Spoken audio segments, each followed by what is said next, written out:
शलोम शलोम शलोम प्रभु यीशु मसीह नासरी के नाम में।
जो निश्चित किया गया है और धीरे धीरे सारी परतें खुल रही हैं समयों की, तो आज एक बहुत विशेष जो बयान हुए हैं हमास की तरफ से, वो जानना हम सबके लिए बहुत ज़रूरी है। और इसे जो आप जान रहे हैं इसे शेयर करिएगा, ज़्यादातर लोगों के पास पहुँचे। ये बहुत महत्वपूर्ण बात है। वचन से जुड़ी हुई वो हिस्से जो पिछले समयों से बताए जा रहे हैं, तमाम जो वचन में पिता अब्बा यहोवा ने जो कहे हैं वो कैसे पूरा हो रहा है, शैतान कैसा दहशत में है, ये बात आपके सामने धीरे धीरे आ रही है। सब उन धर्मों के द्वारा जो इस पृथ्वी पर अपने आप को धर्म कहते हैं, मनुष्य के बनाए हुए, पर परमेश्वर का धर्म जो निश्चित करा हुआ है, क्योंकि परमेश्वर ही धर्मी है और कोई नहीं, परमेश्वर ही पवित्र है और कोई नहीं। लोग अपने आप को शुद्ध अशुद्ध करते हैं, वो एक अलग बात, पर पवित्र अपवित्र नहीं कर सकते। पवित्रता उसकी उपस्थिति में ही मिलती है, उसके बगैर नहीं। पवित्रता वो सामर्थ है, वो प्रकाश है, वो महिमा का हिस्सा है जो मनुष्य हासिल नहीं कर सकता।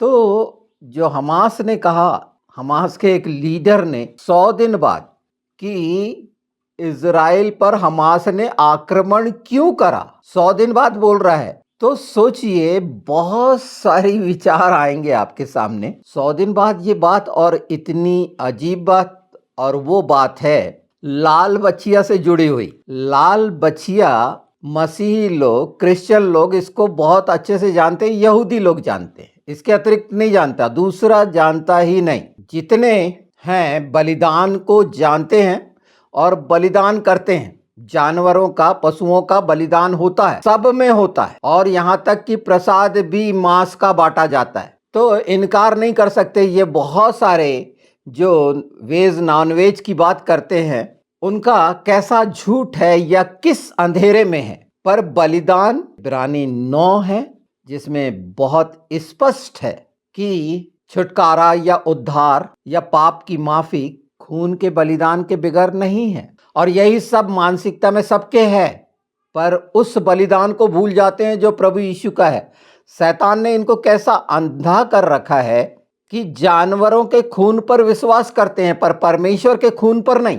परमेश्वर ने अपना खून दे दिया, उस पर विश्वास नहीं लाते, पर जानवर का खून चढ़ाने पर वो सोचते हैं हमारे पाप धुल गए। बैल बकरों पे सिर पे हाथ रख के अपने पाप देख के छोड़ते हैं ना ये। अब उस हिस्से को हम जाने जो इसने कहा है। तो इस हमास के प्रवक्ता का भाषण है, वो 100वीं वर्षगांठ है इजराइल के खिलाफ और 100वां दिन है। ये जो प्रवक्ता है फिलिस्तीनी हमास आतंकवादी संगठन की सैन्य शाखा। देखिए, फिलिस्तीनी हमास आतंकवादी संगठन की सैन्य शाखा इज अद दीन अल कशम ब्रिगेड के सैन्य प्रवक्ता हैं ये महानुभाव अबू ओबैदा, जिन्हें मरा हुआ समझ लिया गया था, उन्होंने एक ऑडियो रिकॉर्डिंग दी है जो है मेरे पास, पर ये आपको इजराइल 365 जो न्यूज़ है उसमें मिल जाएगी। कि क्या हुआ। इनने जो बयान दिए, अपना भाषण दिए, तो उसका मुख्य था कि जो रेड हाइफर लाल बचिया सितंबर 22 में 5 लाई गई थी इजराइल में। लाल बचिया के संबंध में पिछले वीडियोस में बहुत डिटेल से मैंने बता दिया है कि उसकी राख का और शुद्धिकरण का, भवन की बर्तनों का क्या है उसका मतलब।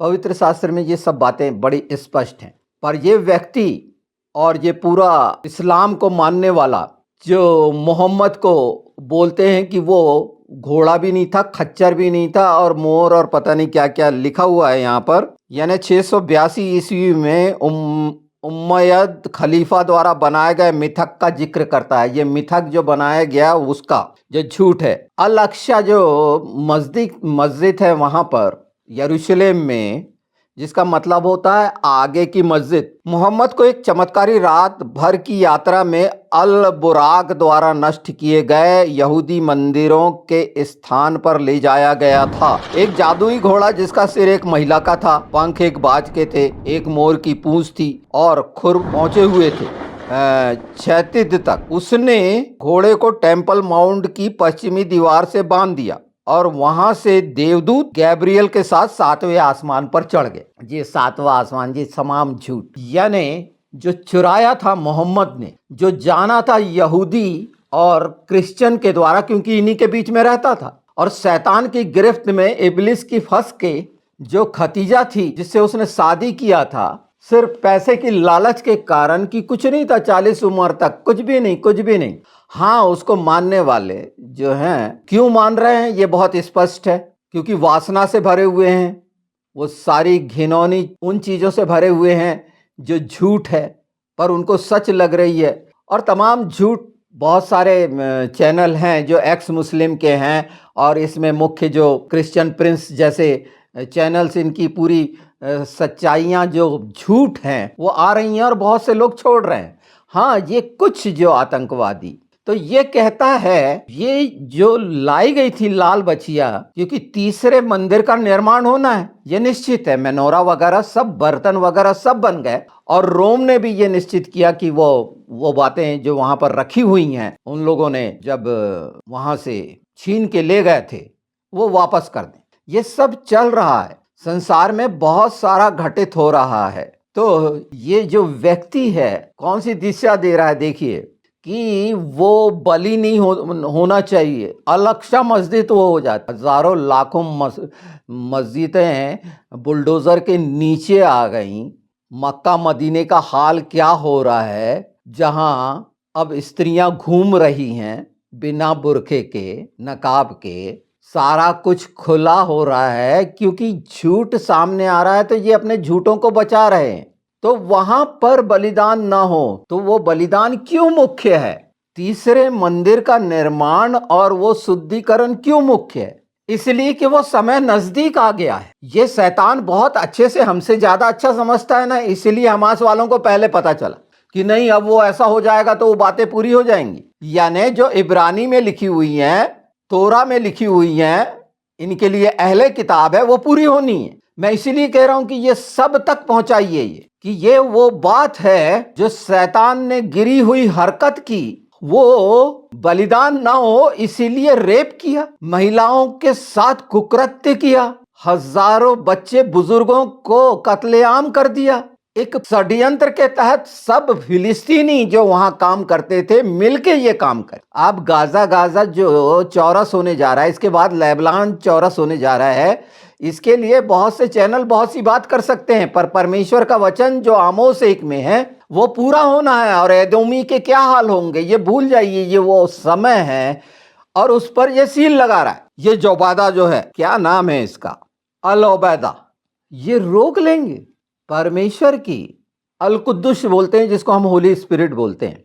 होली स्पिरिट को ये नहीं मानते, जिब्राइल को मानते हैं, वो गैब्रियल को, जिसके बारे में और कुछ पता नहीं, और तमाम दूसरे स्वर्गदूतों का पता ही नहीं है, मिकाइल का, ईरियल वगैरह सब, ओरियल वगैरह का, रफाइल का, कुछ नहीं। जितना सुना था, सोचिए क्या मानसिकता है, कितने निर्लज हैं, और ये सचों को जानने के लिए इनके पास कितनी बेशर्मी से फिर कर रहे हैं। वो इस्लाम को मान रहे हैं जो हर जगह पर गंदगी और गंदगी दिखाता है, जहां पर कोई भी बात सच साबित नहीं हुई। पर इब्लिस के हाथ में, शैतान के हाथ में पड़कर कितनी चतुरता से बात करते हैं और काम करते हैं। चूहों जैसे कैसे काम है इनके, और उसको ये वीरता बताते। संसार पर, पूरी दुनिया पर सोचते हैं अरे शैतान का सारे संसार पर राज होना, ये फाइनल है। इब्लिस का राज होना है क्योंकि उसको तुमने माना है, और जितने हैं ये सब उसको मान रहे हैं जो लोभ लालच में पड़े हुए हैं। इसीलिए तो पहली वाचा और दूसरी वाचा बांधी गई थी, परमेश्वर ने बांधे थे। और वाचाओं के बारे में जानना जरूरी इसीलिए है इस वक्त, क्योंकि ये अच्छे से समझ लें उसका मतलब क्या है।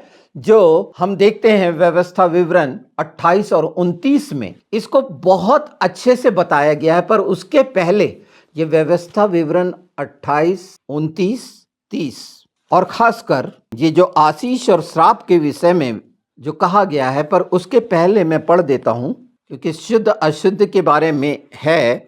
तो इब्रानी 9 तो हम जानेंगे, जो जरूरी है वो बात पूरी होनी है।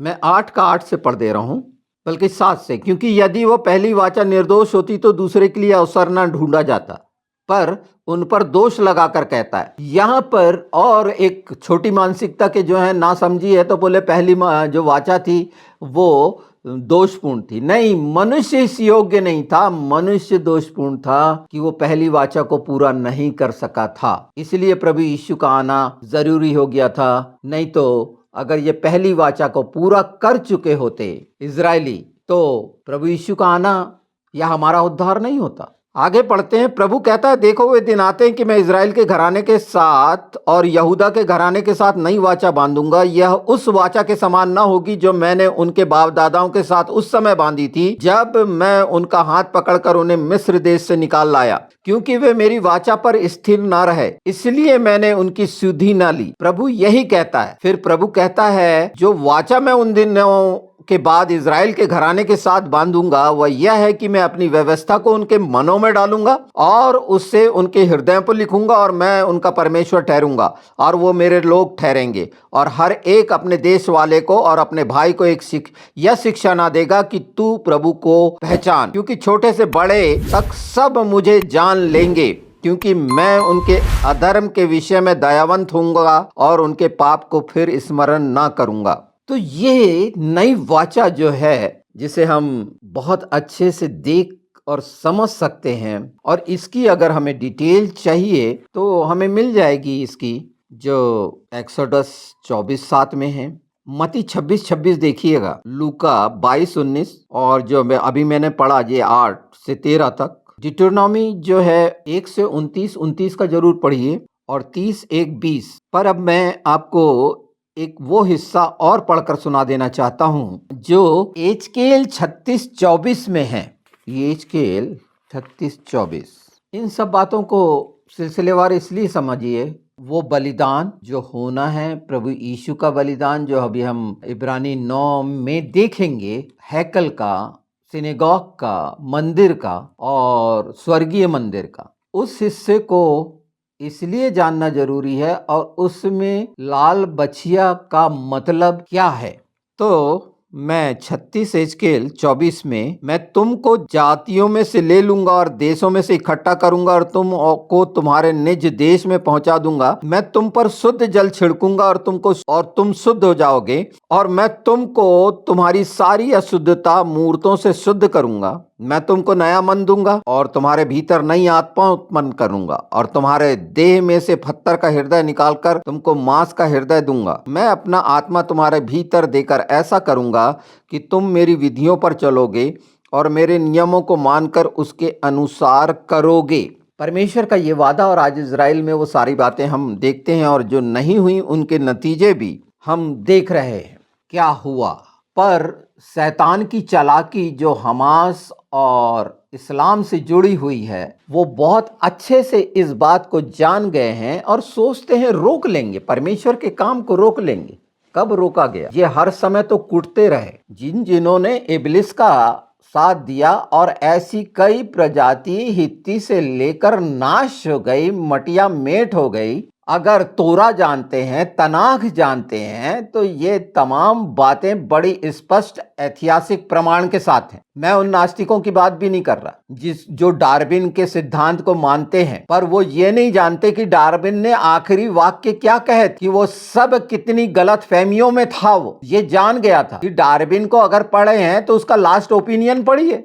और जितने बोलते हैं, जो तारीफ करते हैं साइंस की, वो भजन संहिता पढ़ें और न्यूटन, आइंस्टीन वगैरह को जाने कि उनने अपने लेखों में कौन से पद से प्रेरित होकर वो काम किया। ये उन तक पहुंचे, ये नहीं जानते हैं। मूर्ति पूजक तो बिल्कुल नहीं जानते। ये मूर्ति पूजक आज इनकार क्यों कर रहे हैं इंडिया में? ये वेद को मानने वाले क्यों इनकार कर रहे हैं और क्यों कह रहे हैं कि दक्षिण अफ्रीका और मिडिल ईस्ट से वो आए हैं? क्योंकि वहां तो मूर्ति पूजा थी। तो वो मूर्ति पूजा थी क्या? मिस्र को जान लीजिए कि कौन सी मूर्तियों को कैसे उनकी तमाम शैतानी अंधकार की ताकतों को नाश किया गया।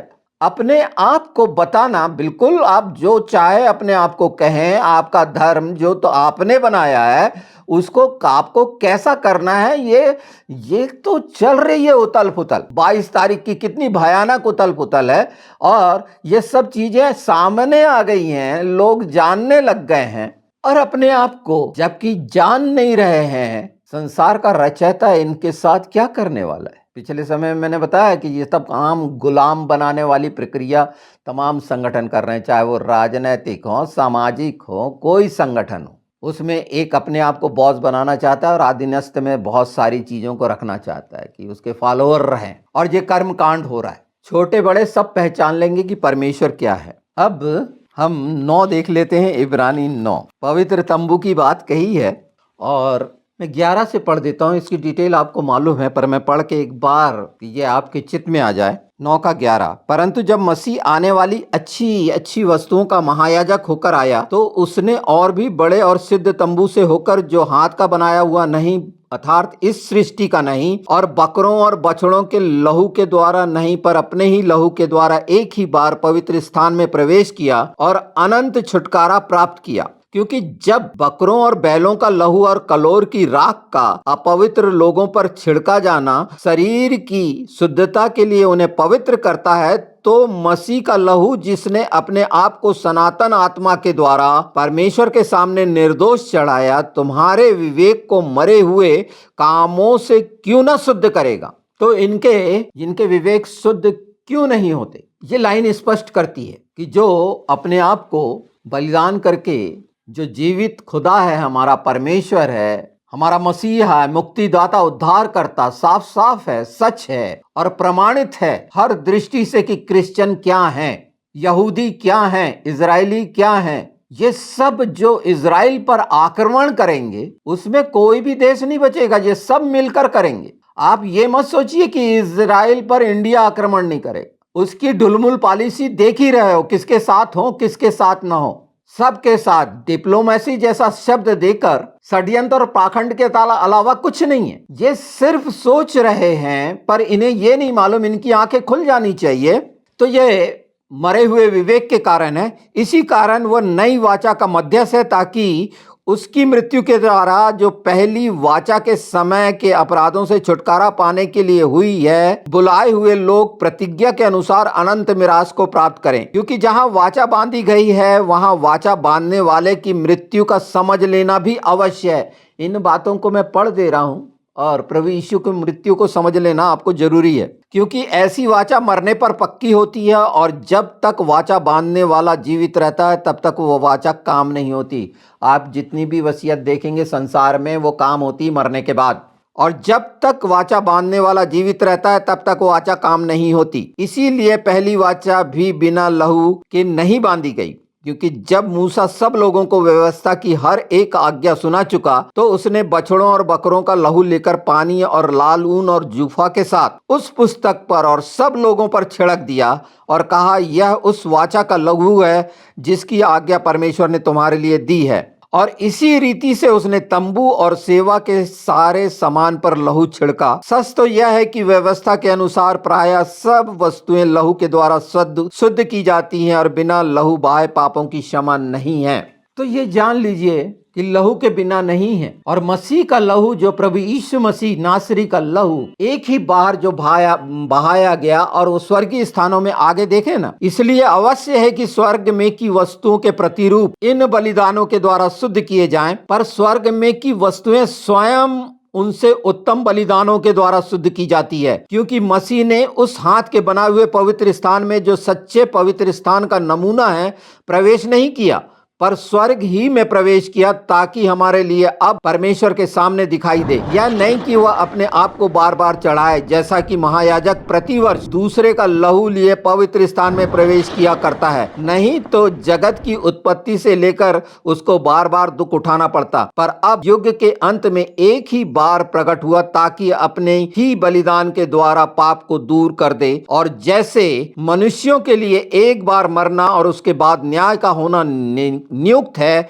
वैसे ही मसीह भी बहुतों के पापों को उठा लेने के लिए एक बार बलिदान हुआ, और जो लोग उसकी बाट जोते हैं उनके उद्धार के लिए दूसरी बार बिना पाप उठाए हुए दिखाई देगा। ये बहुत बहुत साफ है। और आप देख रहे हैं कि अब तीसरे मंदिर का बनना का समय, जो प्रकाशित वाक्य में और वहां घृणित वस्तु स्थापित होने का और वहां मूर्ति में प्राण डालने का होना है, वो सेंटर है। और ये इंडिया में प्राण प्रतिष्ठा, ये मैंने एक बार बता चुका, और वो कार्य होना है। और उसके बाद दुष्टता का जो घिनौना काम होना है सारे संसार में, यही वो समय रैप्चर का होगा, उठा लिए जाने का। और वो इतने करीब पहुंच रहा है, जे शैतान जान रहा है कि उसका नाश बहुत करीब है, और इसीलिए वो गतिविधियां हो रही हैं। आज जैसे 2024 में जो बदलना है बहुत कुछ, जिसमें ट्रंप जैसे लोगों का आना है, और देख रहे हैं ईरान और ये सारा यमन से लेकर किस स्थिति में पहुंच रहे हैं, और सऊदी की क्या, अरब की क्या भूमिका है, वो कब बना, ये सब का है। पर तीसरा एदोमी और वो बातें जो सब 38 में है, एचकेएल 38, भजन संहिता 83, ये तमाम नाम दिए गए हैं, इनका वो समय आ गया है। तो कैसे बच रहे हैं, कौन सी आड़ ले रहे हैं? नहीं, वो बछिया बलिदान ना हो, अलक्ष्या मजदीक ऐसी हो जाती है। अरे बकरे काटने वालों, हलाल करने वालों, खून चढ़ाने वालों तुम हो, कितने चतुर बनने की कोशिश कर रहे हो, जब तुम्हारी चमड़ी छील दी गई है। निश्चित पवित्र शास्त्र में लिखा है, वो समय आएगा कि बाहरी आंगन में बहुत लोग होंगे और यरूशलेम को रौंदेंगे, और आधा नाश कर दिया जाएगा दुष्ट के द्वारा। उस समय का आत्मिक युद्ध और प्रभु यीशु का आगमन और इन तमाम लोगों के झूठ का नाश, जो मेहदी और दुनिया भर के नाम लेते हैं दजाल, और उसको उल्टा सीधा करे हैं, उनको जान लेना चाहिए कि वो नाम क्या है और जीवित परमेश्वर कौन है। तो झूठ जो इनके मोहम्मद ने फैलाया, और ये चालाकियां कितना, इसी को बोलते हैं वैश्यावृत्ति करने वाला ये इस्लाम। यानी कौन सी वैश्यावृत्ति? शरीर की। ये तमाम बातों की मानसिकता की इनका विवेक गंदा। तो वहां अब लाल बचिया को ले आए कि नहीं, उसके कारण आक्रमण करे थे। अरे आक्रमण करे थे तो ये तमाम घिनौने कुकर्म क्यों करे थे? बच्चों और तमाम लोगों को क्यों बंदी बनाए? तो वो घिनौना अबू उबैदा जो ये अपने भाषण कर रहा है, उसको सुनिए बहुत, और बल्कि नहीं, इसको वायरल करिए कि ये कैसे समय में, जब पूरी रीति से हर जगह से मारा जाना इनका निश्चित है। ये सबको पहचान लीजिए। शैतान बहुत अच्छे से पहचान रहा है, इसलिए मैंने लाल बचिया का बताया।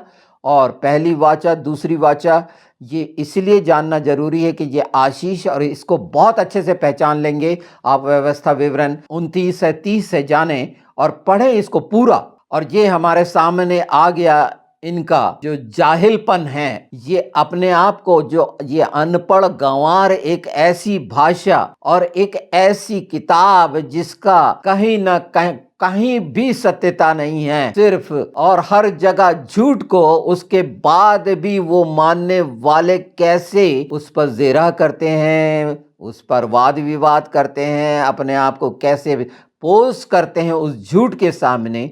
अब उनकी आंखें खुल जानी चाहिए कि एक लाल बछिया के कारण, एक लाल बछिया के कारण ये शैतानों ने और उसके तमाम मानने वाले सपोर्टरों ने, क्या इनको नहीं मालूम था? इनको सब मालूम था। ये सब जानते हैं। शैतान बहुत अच्छे से बाइबल हमसे ज़्यादा जानता है शैतान ना।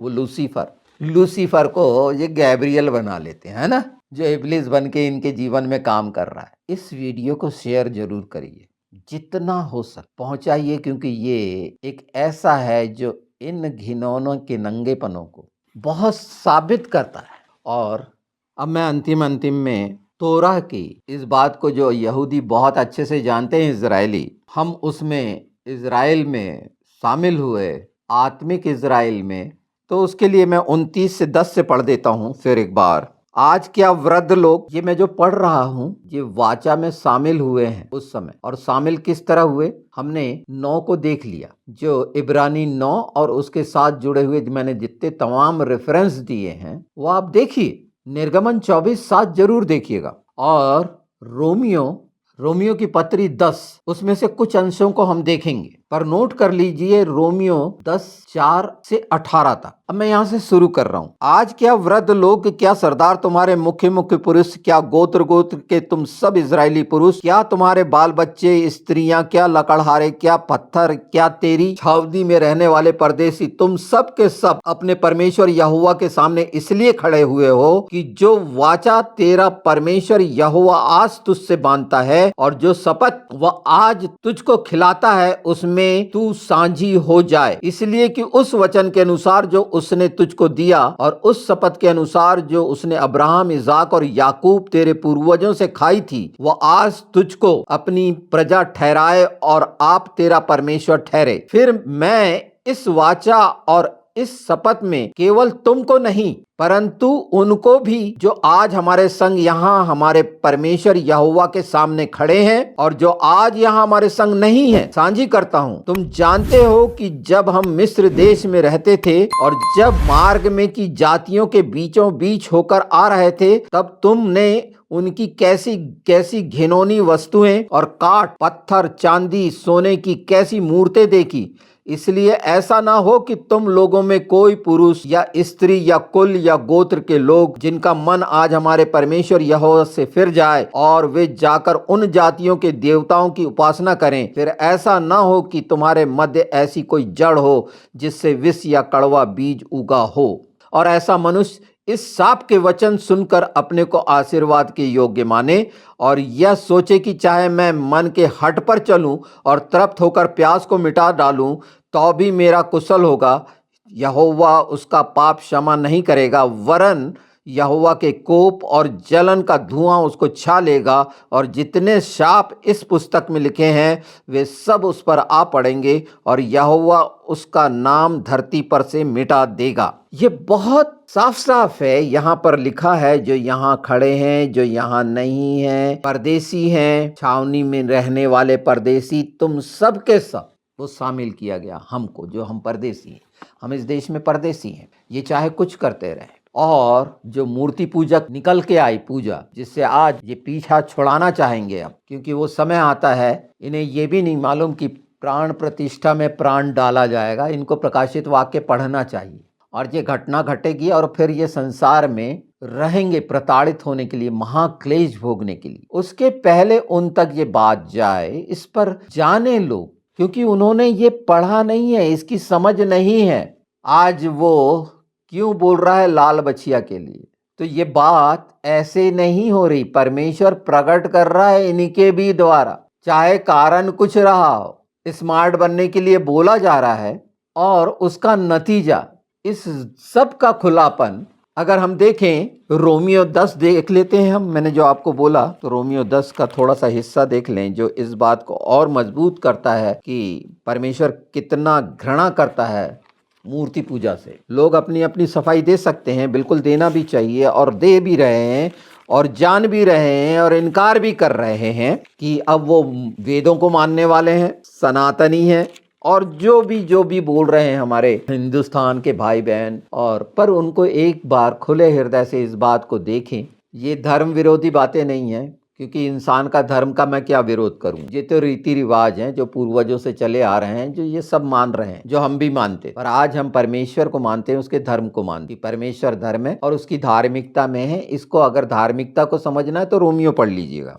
तो 9 का 10 का 4 से जो धार्मिकता के लिए है, क्योंकि हर एक विश्वास करने वाले के लिए धार्मिकता के निहित मसीह व्यवस्था का अंत है। मसीह व्यवस्था का अंत, उन बातों को उसने पूरा किया और आज हमारा स्वर्ग में हमारा महायाजक है। हमको किसी बिचौलिए की जरूरत नहीं है, दूसरे जैसे हर जगह पाए जाते हैं। और अगर कोई बिचौलिया बनाता है मनुष्य को अपना, तो ये उसकी विवेक की गवाही, वो कैसा विवेक है, या मरा है या जीवित है, ये उसे खुद सोचना है। क्योंकि मूसा ने यह लिखा है कि जो मनुष्य उस धार्मिकता पर जो व्यवस्था से है चलता है, वह उसी से जीवित रहेगा। परंतु जो धार्मिकता विश्वास से है, वह यूं कहती, तू अपने मन में यह न कहना कि स्वर्ग पर कौन चढ़ेगा, अर्थात मसीह को उतार लाने के लिए, या अधोलोक में कौन उतरेगा, अर्थात मसीह को मरे हुओं में से जिलाकर ऊपर लाने के लिए। परंतु वह क्या कहती है, यह कि वचन तेरे निकट है और तेरे मुंह में और तेरे मन में है। यह वही विश्वास का वचन है जो हम प्रचार करते हैं कि यदि तू अपने मुंह से यीशु को प्रभु मानकर अंगीकार करे और अपने मन से विश्वास करे कि परमेश्वर ने उसे मरे हुओं में से जिलाया, तो तू निश्चय उद्धार पाएगा। क्योंकि धार्मिकता के लिए मन से विश्वास किया जाता है और उद्धार के लिए मुंह से अंगीकार किया जाता है। क्योंकि पवित्र शास्त्र यह कहता है, जो कोई उस पर विश्वास करेगा वह लज्जित ना होगा। यहूदियों और यूनानियों में कुछ भेद नहीं, इसलिए कि वह सब का प्रभु है और अपने सब नाम लेने वालों के लिए उद्धार है। क्योंकि जो कोई प्रभु का नाम लेगा वह उद्धार पाएगा। फिर जिस पर कोई उन्होंने विश्वास नहीं किया, वे उसका नाम कैसे लें, और जिसके विषय सुना नहीं उस पर विश्वास कैसे करें। ये बहुत जटिल समस्या जो रोका गया है शैतान के द्वारा। ऐसा लगता है कि ये बड़ी जटिल समस्या है, पर ऐसा नहीं है। हर चीज खत्म कर दी गई है, शैतान को हरा दिया गया है, मृत्यु को निकम्मा किया गया है। जीवन की सच्चाइयों को जानना और जीवन के प्रकाश में आना, ये हर दिन का जो भाग दौड़ कमाना और दुनिया भर का दिखाना, ये शैतान का काम है। वो अपने आप को बहुत ही आकर्षक बना के पोज करना, और जितने तामझाम होते हैं वहां देखिए आप कैसे मंडप लगते हैं और कैसे दिखाया जाता है, ये सब आकर्षण का खेल शैतानों का है। लोग किस तरह हो रहे हैं, तो ये उनने निश्चय किया है कि हम इसकी गुलामी में जाना चाहते हैं, इस कारण वो भोग रहे हैं और हमेशा भोगेंगे गुलामी में। इसलिए वचन की सच्चाई जानेंगे तो स्वतंत्र होंगे और इन पचड़ों में नहीं पड़ेंगे, चाहे वो राजनैतिक हो। क्योंकि हम परदेसी हैं, यहां हमें कोई लेना देना नहीं है कि हमारा कौन सा अधिकार वोट का रहेगा नहीं रहेगा, हमारे वोट का कोई मतलब ही नहीं है। क्योंकि नागरिक का अधिकार तो है ही नहीं किसी भी संगठन संस्था में, किसी भी पूछिए क्या अधिकार है। सब एक दूसरे में जो पद्धतियां चली आ रही हैं, उसमें पदों की है, पदों का लेना देना है, छोटा बड़ा नहीं, बराबर नहीं। कैसे जाने, और प्रचारक बिना कैसे सुने, और यदि भेजे ना जाए तो कैसे प्रचार करें। जैसा लिखा है, उनके पांव क्या ही सुहाने हैं जो अच्छी बातों का सुसमाचार सुनाते हैं, परंतु सबने उस सुसमाचार पर कान ना लगाया। यशायाह कहता है, हे प्रभु, किसने हमारे समाचार पर विश्वास किया। अतः विश्वास सुनने से और सुनना मसीह के वचन से होता है। परंतु मैं कहता हूं, क्या उन्होंने नहीं सुना? सुना तो अवश्य है, क्योंकि लिखा है, उसके स्वर सारी पृथ्वी और उसके वचन जगत की छोर तक पहुंच गए हैं। ये पहुंच गए हैं, वायुमंडल में तमाम चीजें विद्यमान हैं और ये सब जगह पहुंच गई हैं। विश्वास नहीं करना, क्योंकि लालसा में, लालच में अपने परिवार, अपना समाज, ये जो बनाया गया है, उसी की भाग दौड़ में अपने आप को नाश करेंगे। उनकी आत्माओं में न सुख शांति कुछ नहीं है, सिर्फ हर दिन की एक्टिविटीज ऐसी कि जैसे बस सारा कुछ एक मरेपन में जी रहे हैं, लोगों के सामने शो कर रहे हैं अपने आप को, अपनी काबिलियत भी दिखा रहे हैं, उसके अनुसार गधे बने हुए हैं, पसीना बहा बहा के दिन रात चिंतित हैं और अपनी आत्मा का ध्यान नहीं। उनके लिए जरूरी है उस शैतान को मानने वाले अबू उबैदा ने के मुंह से जो कहलवाया गया है कि लाल बछिया के कारण आक्रमण करे 7 अक्टूबर को, और 100वें दिन पर घोषणा कर रहे हैं, 100वां वर्ष मना रहे हैं हम आज का। ये विरोधी 100 वर्ष पुराने हैं, है ना। अभी 1948 में इजराइल बना, ये तो उसके पहले के हैं, ये तो हमेशा के हैं, जब से इन लोगों ने पहली बार मोहम्मद ने ये कुकर्म किया था यहूदियों के साथ घुसकर, उसको फिर से इम्प्लीमेंट किया, ये दोबारा पूरा हुआ। और उन लोगों के लिए भी जो सुनते हैं इस बात को अच्छे खुले हृदय से समझें, मुझे इस बात की चिंता नहीं कि कौन सुनेगा और कौन मेरे विरुद्ध में क्या बोलेगा, बिल्कुल नहीं, बिल्कुल नहीं। सच तो उनको पूरा रौंदेगा, रगड़ेगा, अंदर-अंदर वो काँपेंगे, घबराएँगे, वो घबराए हुए हैं। हमने जीवन पा लिया है, शरीर के जीवन की बात ही नहीं कर रहा मैं। हाँ, जो मसीह कहलाते हैं और शरीर में हैं, उनके बारे में मैं नहीं कहूँगा। पर हम उन जगहों से निकल के आए हैं और हमारे अपराध पाप क्षमा हुए हैं और अब हमें झूठ और ये चालाकियों के चक्कर में और पंथों में पड़ने की जरूरत नहीं है। और उस झूठ में वो जो काम करते हैं अपने दया धर्म दिखाने के, जो ढोंग है, हकीकत में वो लूट रहे हैं, लुटेरे हैं। अपने व्यवसाय में वो लूट कर रहे हैं, हर जगह लूट लूट, बस। तो शैतान लूटता है, वो चोरी करने आता है। और ये हिस्सा जो लाल बचिया का है, ये सब के सबों को उजागर कर देता है कि बलिदान चढ़ाने वाले शुरू से यहाँ तक कि जो मूर्ति पूजक थे वो बच्चों को चढ़ाते थे, वो बाल देवता वगैरह, जो सारे मिस्र के देवता और यूनान के देवता, उन्हीं के नाम बदल के सारे संसार में फैला दिए गए। और उससे अच्छी कामना करते हैं जो जिसकी नींव ही शैतानियत पर है, अंधेरे पर है। इसीलिए ये अंधेरे में टटोल रहे हैं, टकरा रहे हैं। और अब वो बात सामने आ रही है तो हड़बड़ा गए हैं सब और कहने लग गए हैं कि आज तक हमसे छिपी थी ये बातें। हाँ, तो एक समय सब बातें और आएंगी, तो वो बातें उस आने के पहले क्यों न जान ली जाए। वहां पर लोग पूरी आज जागरूकता बहुत है, शांत हृदय से सच को जाने पहचाने, चुनाव आप करें, आपको क्या रहना है। पवित्र शास्त्र की सच्चाई, परमेश्वर से लड़ने वाले क्यों बन रहे हो बिना जाने बूझे? मनुष्य से लड़ रहे हो, ठीक है, मार रहे, कट रहे, कत्ल कर रहे हो, दुनिया भर का कर रहे हो और तमाम चालाकी, डिप्लोमेसी और दुनिया भर की चीजें, खुराफाती दिमाग के योजना और षड्यंत्र बिल्कुल कर रहे हो। धोखा देना तुम्हारा काम है, तुम कर रहे हो, क्योंकि इसके पीछे शैतान तुमसे ये करा रहा है।